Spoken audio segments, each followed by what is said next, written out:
మనిషి యోచింపవా నీ బ్రతుకు ఎలా ఉన్నదో బలము చూచి భంగపడకుమా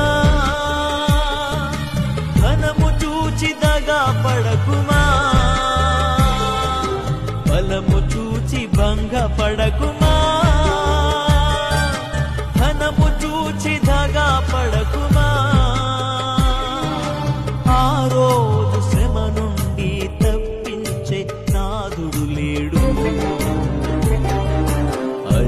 అదే ఆ రోజు యేసయ్య ఉగ్రత రోజు